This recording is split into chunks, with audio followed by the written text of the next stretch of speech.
بسم الله الرحمن الرحيم.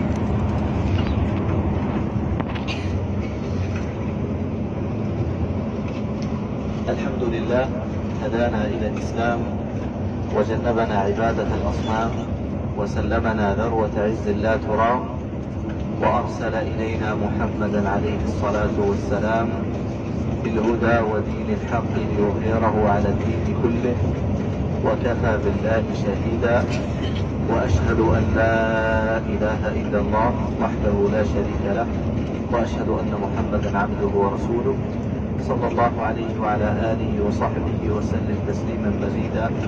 ثم أما بعد، يعني كلمات المشايخ الأفاضل كلمات عظيمة تحتاج إلى كثير من التأمل والتدبر، وجزاهم الله خيرا، فقد أحيوا بكلماتهم هذه يعني الإيمان في قلوبنا، وجددوا بفضل الله سبحانه وتعالى معاني إيمانية ربما منذ زمن لم نشعر بها، فجزاهم الله عنا خيرا. ومما تكلموا به وقد تكون في كل كلمة من كلمات المشايخ هي عظمة الله سبحانه وتعالى. ويعني خطر ببالي آية ربما كنت أقرأها يعني في بلادنا، وهي قول الله عز وجل: ويسألونك عن الجبال فقل ينسفها ربي نسفا فيذرها قاعا صفصفا لا ترى فيها عوجا ولا أمتا. يعني الواحد كان ويقرأ في الآية دي يظن أن الجبال التي عندنا هي المقصودة، فلما أتى إلى هذه البقاع ونظر إلى عظمة الجبال التي تدل على عظمة الله سبحانه وتعالى، علم علما بأن الله سبحانه وتعالى رب عظيم. وسبب هذه الآية أن المشركين سألوا النبي صلى الله عليه وسلم عن الجبال أين تذهب يوم القيامة، وقد يبدل الله عز وجل الأرض غير الأرض، وتكون الأرض بيضاء كقرص أو كالمرآة مستوية لا معدن فيها لأحد. فسألوا عن هذه الجبال العظيمة فأجابهم الله سبحانه وتعالى: ويسألونك عن الجبال فقل ينسفها ربي نسفا. الله عز وجل عظيم. روى ابن حبان في صحيحه بسند صححه الإمام الألباني رحمه الله وضعفه بعض أهل العلم، أن النبي عليه الصلاة والسلام قال: الأرضون السبع والسماوات السبع في الكرسي كحلقة في فلاة، والكرسي في عرش الرحمن كفضل الفلاة على هذه الحلقة.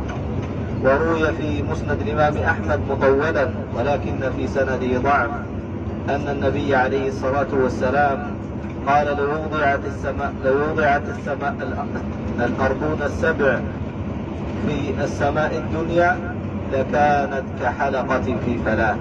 يعني زي ما انت تحط حلقة صغيرة في صحراء واسعة جدا. ثم قال: والسماء الدنيا والأرضين في الثانية كحلقة في فلاة. ثم عد السبع وقال: والسماوات السبع والأرضون السبع في الكرسي كحلقة في فلاة، والكرسي في العرش كحلقة في فلاة. والله سبحانه وتعالى هو الذي خلق هذا كله، فما أعظمه سبحانه وتعالى. وما قدر الله حق قدره. والأرض جميعا قبضته يوم القيامة والسماوات مطويات بيمينه. هكذا عباد الله، وما قدر الله حق قدره.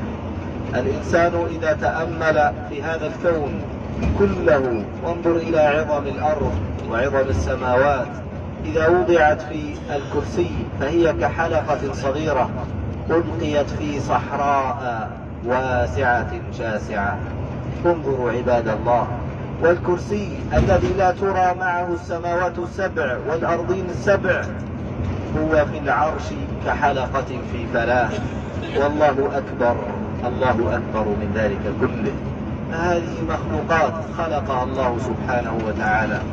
وإذا تأملت ما ذكر النبي عليه الصلاة والسلام من العوالم الأخرى التي خلقها الله سبحانه وتعالى كعالم الملائكة، ذكر النبي عليه الصلاة والسلام أن في السماء بيتا يسمى البيت المعمور يطوف عليه كل يوم 70,000 ملك لا يأتي عليهم دورهم إلى يوم القيامة.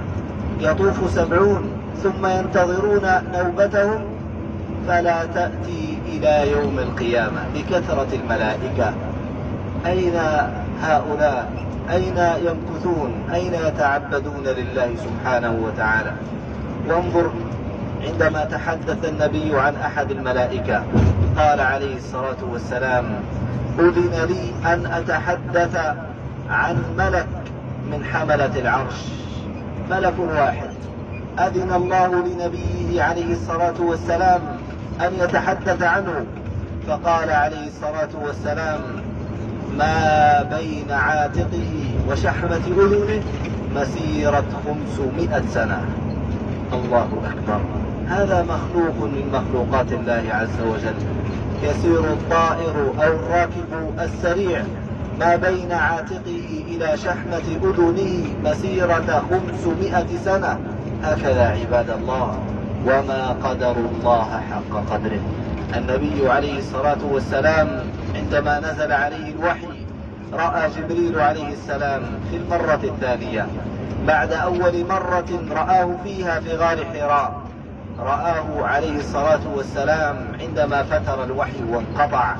كان النبي صلى الله عليه وسلم يخرج ويترقب نزول الوحي، فإذا به يسمع صوتا وهو في واد من أودية مكة، فينظر عن يمينه وشماله ومن خلفه ومن أمامه فلم ير شيئا، ثم نظر إلى السماء فرأى جبريل عليه السلام على خلقته التي خلقه الله عليها، فجاث النبي على ركبتيه لعظم ما رأى من خلقه.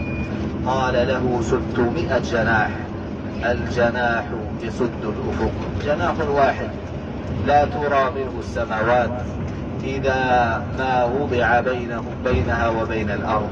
هكذا عباد الله، هذه مخلوقات الله عز وجل في السماء. يقول النبي عليه الصلاة والسلام: أطت السماء وحق لها أن تئط، ما فيها موضع قدم إلا وفيه ملك قائم أو راكع أو ساجد لله عز وجل.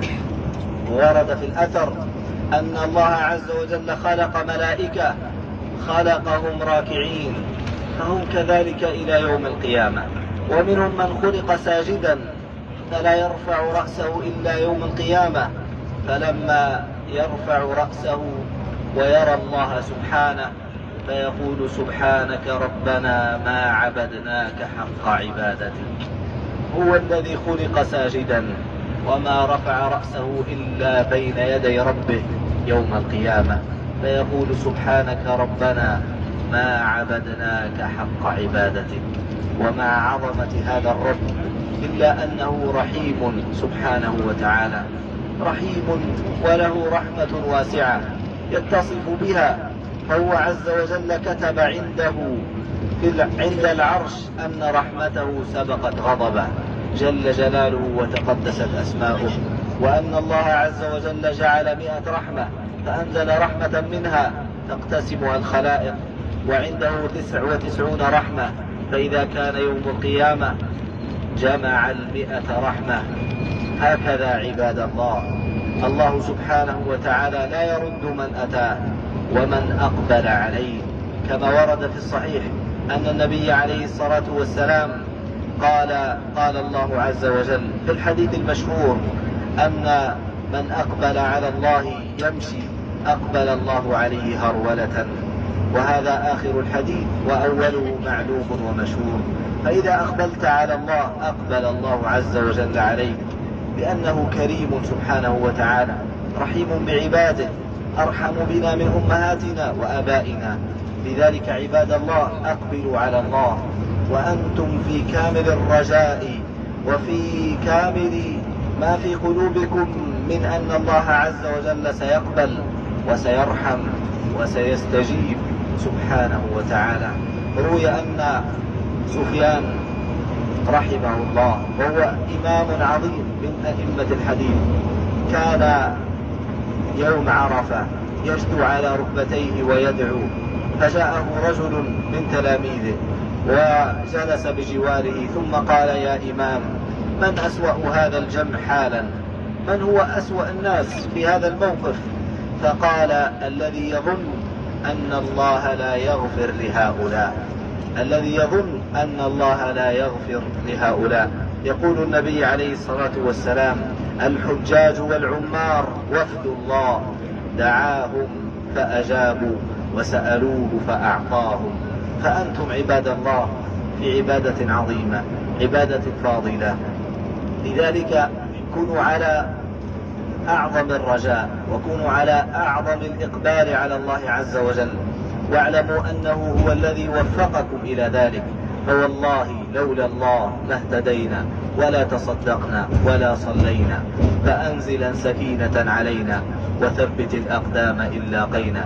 ولكن الله حبب إليكم الإيمان وزينه في قلوبكم وكره إليكم الكفر والفسوق والعصيان، فهذه نعمة من الله. فليس المال هو الذي أتى بنا، فإن في بلادنا من هو أغنى منا وأكثر منا مالا وأكثر منا رزقا، لكنه لم يوفق لذلك، وهو توفيق من الله عز وجل. فلننسب الفضل إلى صاحبه جل جلاله وتقدست أسماؤه. عباد الله، هذه كلمات قلتها إنما هي خواطر تذكرتها ومشايخنا يتحدثون بين أيدينا، فربما يكون فيها شيء من الزلل والخطأ فمني ومن الشيطان، وما كان فيها من توفيق فمن الله وحده لا شريك له. وأختم باعتذار إلى المشايخ الفضلاء الموجودين أنني أتحدث بين أيديهم وأمامهم، ولكنهم هم الذين طلبوا مني ذلك، ولولا ذلك لما تحدثت، فجزاهم الله عز وجل خيرا. وأسأل الله عز وجل أن يتقبل منا جميعا، وأن يحشرنا جميعا في زمرة رسول الله عليه الصلاة والسلام. وأسأله سبحانه وتعالى كما جمعنا على هذه الطاعة والعبادة أن يجمعنا في جنات ونهر في مقعد صدق عند مليك مقتدر، إنه ولي ذلك والقادر عليه. وأكتفي بقول هذا، وصلى الله وسلم على نبينا محمد. جزاك الله خير شيخنا الشيخ زبيته أبو مرعيد، جزاك الله خيرا.